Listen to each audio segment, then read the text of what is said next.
What is going on, ladies and gentlemen? Thank you so much for stopping by on my channel. In today's video, I'm going to be going over a list of personal tips that I have for improving your Moira gameplay, specifically on console. Moira is an incredibly strong support hero, and over the course of this video, I'm going to provide you with the information necessary to help you go from a good Moira to a great Moira. Because let me tell you, the difference is huge. If you are a low tier player who's stuck in the depths of elo hell, Moira is the perfect hero to climb with, and this is the perfect video for you. So without further ado, my name is Architect, and these are 10 tips to help you become a better console Moira.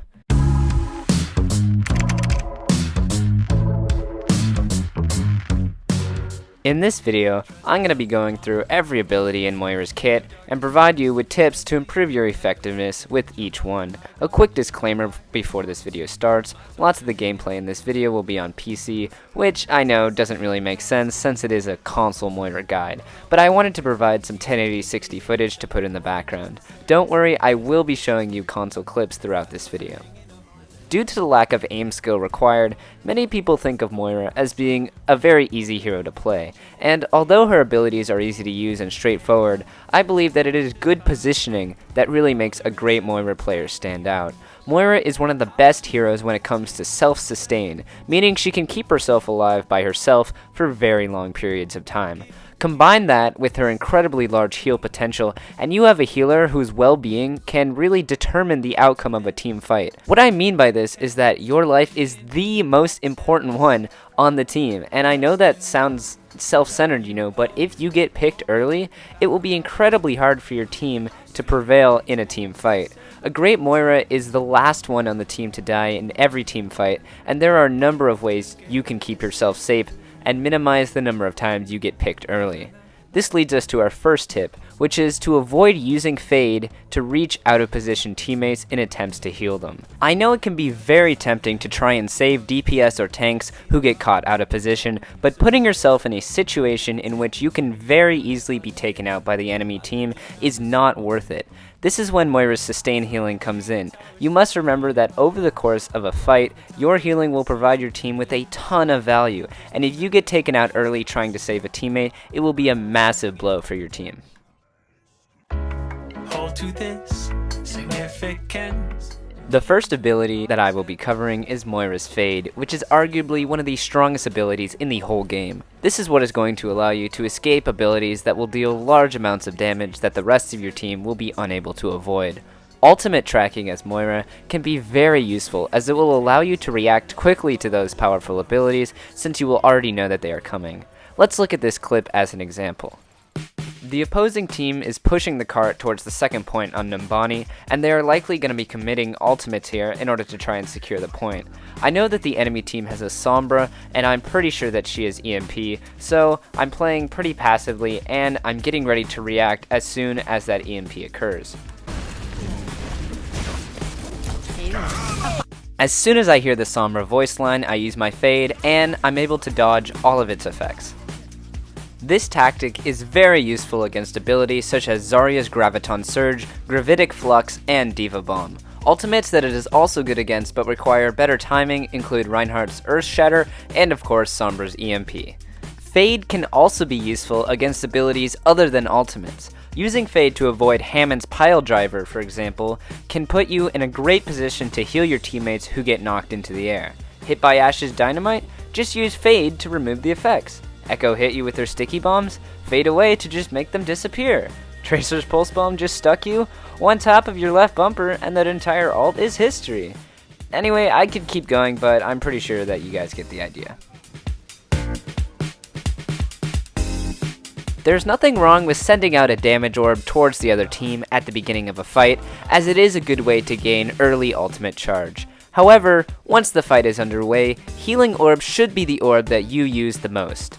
Use Healing Orb during a fight when multiple teammates who are grouped up are taking damage, or when a tank at low health needs to be healed up quickly.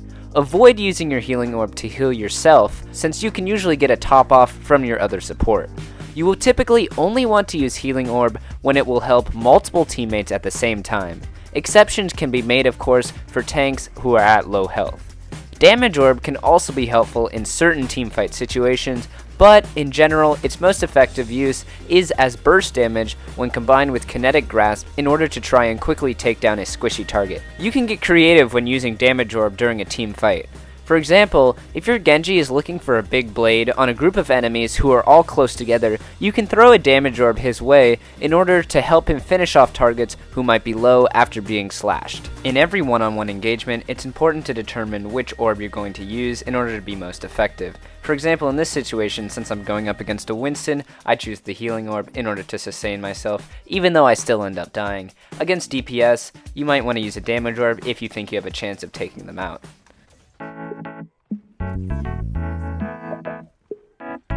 Biotic Grasp is Moira's primary fire and her main way of dealing damage. I'm going to quickly go through the do's and don'ts of using it so you can maximize your healing and damage output. The first thing is to stop wasting your time dealing damage to tanks and especially to shields. These are large HP targets, and unless they are incredibly low, you are not going to kill them. DPS are your main target for dealing damage, but your goal will usually not be to kill them. When using Biotic Grasp on a DPS, the goal is to force them to use cooldowns in order to escape your reach. Let me say that again, the goal is not to kill them. If a DPS is at low health, of course you should finish them off, but you should absolutely not be going around the map trying to take down DPS by yourself while neglecting your team. Now that I've said that, let's talk about the times when it is okay to latch on to tanks and full health DPS as Moira. Most of the time, if you're latching onto someone, it should be in order to try and replenish your healing or in order to heal yourself if you get dangerously low on health. The key is to find a balance between putting out large burst heal to keep your teammates up and, while they are at full health, latching onto a target for a short period of time in order to replenish your healing. Another time when it is good to replenish your healing is when your team is hit by Ana's anti-nade, since it prevents them from getting healed anyways. The last ability on the list is Moira's ultimate, Coalescence. I'm not going to go into too much detail on how it works, but rather some tips that you can use to get the most value out of every Coalescence that you use.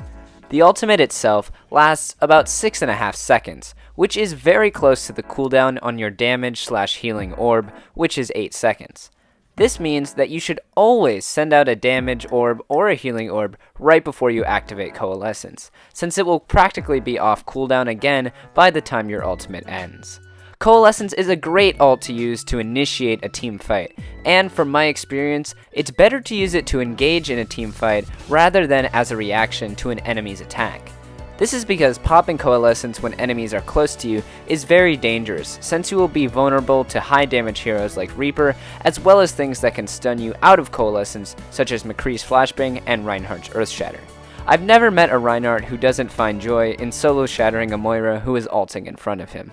Those are all the tips that I have for you guys in this video. I really hope you enjoyed it, and I really hope that they help you become a better Moira on console. Make sure to check out my other guides that I've made on the heroes of Genji as well as Zarya. I made those a few years ago, but most of the tips that are in them are still valid today. Anyway guys, once again my name is Architect, and I will see you all in the next video. Goodbye!